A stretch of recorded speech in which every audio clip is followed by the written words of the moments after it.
नमस्कार। मैं हूं आपका मित्र जीत।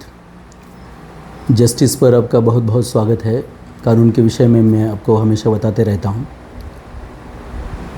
वेश्या जिसे कहते हैं, पुराने ज़माने में उनको गणिका कहा जाता था।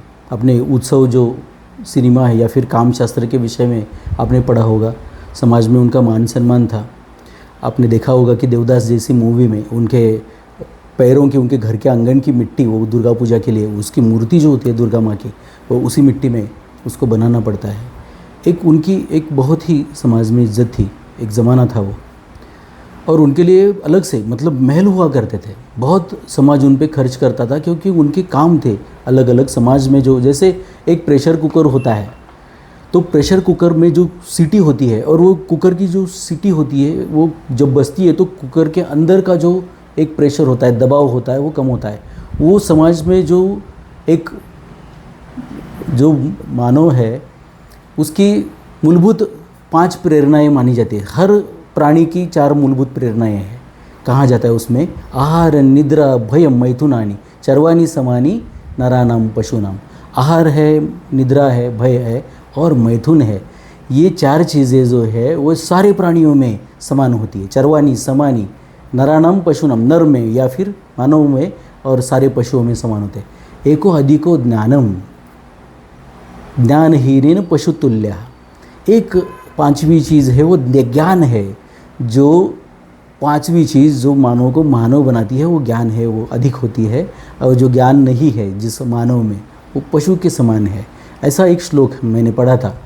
तो मैथुन जो है ये सारे के सारे प्राणियों में, अर्थात मानव में होगा तो ज्ञान युक्त मैथुन होगा, निद्रा होगी, आहार होगा।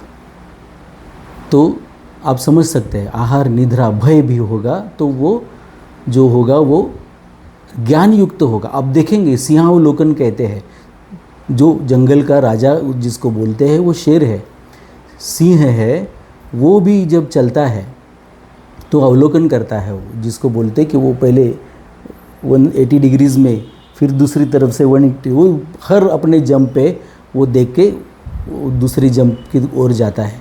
उसको भी भय है कि किसी से उसको भय है तभी वो देखता है। तो भय भी एक नेचुरल जो ये है वो अपनी प्रेरणा है।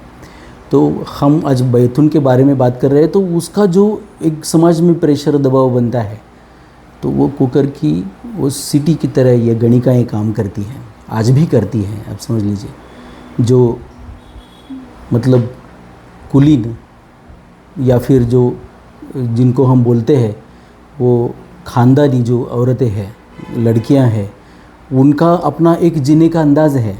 लेकिन उनके ऊपर भी अगर कोई मतलब ये दबाव अगर पुरुष समाज का अगर बनता है, हमारी जो संस्कृति है, कितना भी हम फेमिनिज्म के बारे में बोले तो इसका तो जो इंक्लिनेशन है, इसका जो ये जाता है वो पुरुष की तरफ ही जाता है। इसमें पुरुष प्रधानता जास्त है, मतलब यहाँ पे ज़्यादा है। तो हम दुनिया में अगर देखेंगे तो 100% में से केवल 9% प्रॉपर्टीज़ जो है दुनिया में पूरे, वो औरतों के नाम पे है। 91% प्रॉपर्टीज़ वो पुरुषों के नाम पे है। तो हम सीधे से समझ सकते हैं कि पुरुषों का यहाँ पे राज है। तो इस तरीके से हम देखते हैं कि कितनी सारी घटनाएं ये गणिकाओं के वजह से टल जाती है, हो जाती है बहुत सारी घटनाएं। उसके लिए सज़ा का प्रावधान है, लेकिन प्रतिबंध के लिए ये गणिकाएं बहुत ही ज़रूरी है। कुछ हो जाता है समाज में कि ये गणिकाओं को बुरी नज़र से देखना पड़ता है समाज को भी, क्योंकि उनका जो व्यवसाय है वो इस कैटेगरी में नहीं आता, सामाजिक उस स्तर में नहीं आता जिस स्तर में हम सोचते हैं कि यह अच्छा है, ये करना चाहिए, यहाँ की रोटी हमको चाहिए। लेकिन मजबूरी होगी, कुछ भी चीज़ें होगी या फिर और अगर अलग बातें होंगी, हर किसी की अपनी अपनी सोच है। लेकिन उनके पास अगर कोई दूसरा रास्ता नहीं है तो वो अपना व्यवसाय, अपनी रोजी रोटी के लिए यही काम करती है। तो जो सुप्रीम कोर्ट जो है इसके लिए उन्होंने सोचा और उन्होंने बोला कि ये ऐसा काम करके रोजी रोटी करवाने में कोई हर्ज नहीं, ये कानूनी है। अगर ये कानूनी है तो ह्यूमन ट्रैफिकिंग का वगैरह जो कानून आता है तो उसमें हम देखते हैं कि इनका जब कोई भी इस्तेमाल इनका हो जाता है तो और जो मतलब पुलिस के रेड वगैरह पड़ते हैं तो उसमें उनको छोड़ा जाता है। हमने वो देखा होगा। वो अगर वो व्यवसाय कर रही है तो उनको इसका मतलब गुनहगार नहीं माना जाता। जो उनके पास जा रहा है उसको गुनहगार माना जाता है, हालांकि उसके लिए कानून है, आप ये बात समझ लीजिए। लेकिन उसके विषय में मैं आज बात नहीं करूँगा।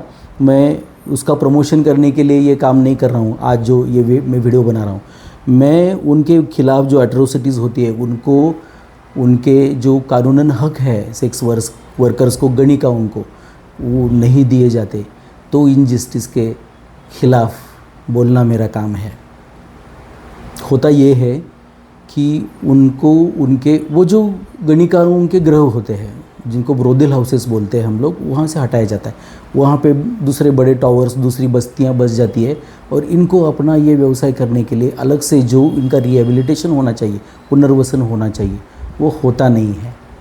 तो हर कॉरपोरेशन का मैं मानता हूँ, सुप्रीम कोर्ट ये मानता है और देश का कानून ये मानता है, संसद हमारी मानती है, तो हम लोगों ने भी इसको मानना चाहिए। चाहिए कितनी बुरी चीज़ हो, लेकिन उनका भी अस्तित्व है, उनका भी पेट है। इस व्यवसाय को भी प्राचीन काल से इसको प्रतिष्ठा मिली हुई है। आज वो प्रतिष्ठा नहीं है, लेकिन फिर भी बहुत सारी औरतें इस व्यवसाय में अपना जो रोजी रोटी है वो ढूंढने की कोशिश कर रही है। तो उनको उनका सही ठिकाना चाहे कहीं भी हो, जो हम जिसको एक सोफिस्टिकेटेड एरिया बोलते हैं, सभ्य जो उसको समाज की जो ये है जो बंधन है, वहाँ ऐसी बस्ती में नहीं, लेकिन उनको अलग से कुछ ना कुछ उनको ये हर कॉरपोरेशन की जिम्मेदारी है। आंदोलन हो, अच्छी बात है। अच्छी बात है कि जो कुलीन औरतें हैं उनको उनकी ये व्यवसाय की तकलीफ़ ना हो, ये बिल्कुल सही है। कई बार ऐसे बस्ती में मतलब खुलेआम खुले रास्ते पे झगड़े वगड़े होते हैं, इशारे वगैरह होते हैं, ये बिल्कुल अच्छी बात नहीं है। इसको रोकना बहुत ही एक सभ्य समाज का काम है। उसी सभ्य समाज का काम ये भी है कि उनका पुनर्वसन करें। बहुत बहुत शुक्रिया, धन्यवाद।